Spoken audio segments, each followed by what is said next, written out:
Hey friends, it's Wendy Pope with something to think about.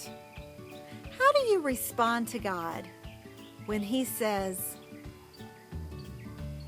"No, my dear one, I know that this is something that we thought would come, and I said that this would come, but your actions and your trust in me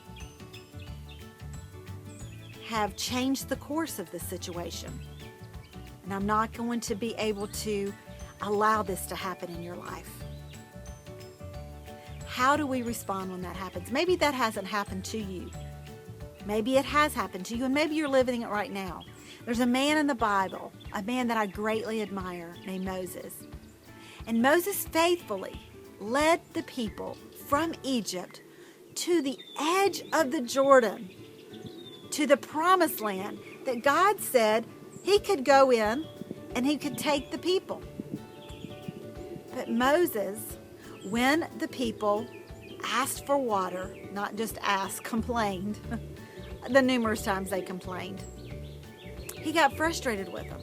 And God said, "Take the staff and hold it and speak to the rock, and then water will come forth." Instead of speaking to the rock, Moses struck the rock, not once, but twice. One might say, well, big deal, right? He struck the rock once before and water came out. Yes, it did. But God specifically said, speak to the rock. There had to be some reason that God wanted the spoken word to be used this time instead of the rod. And the two strikes indicated anger and some contention with God and with the people. He even elevated himself to the place of God in Numbers 20 by saying, "Must we bring you water from this rock?"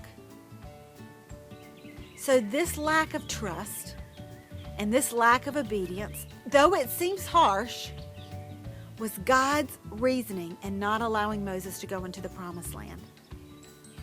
Moses had to the people had to see that it didn't matter what position you were in your relationship with God, or whether you were a leader or whether you were a lay person.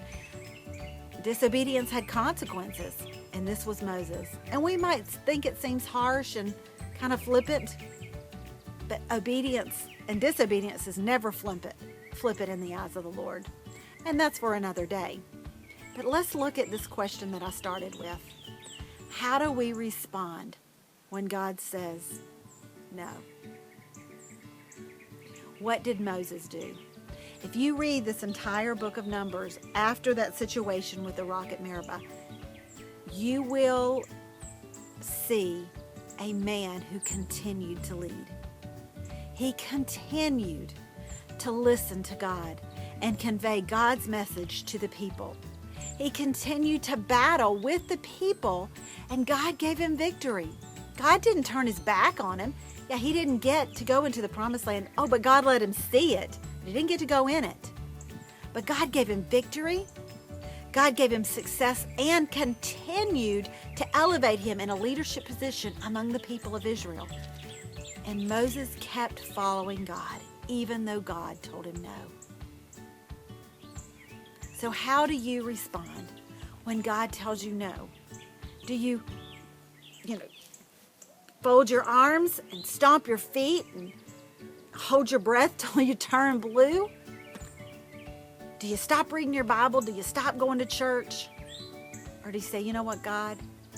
I see your point here, and I'm going to follow you anyways, and I'm going to trust you, and forgive me for not following you in the first place." Now that, my friends, is something to think about.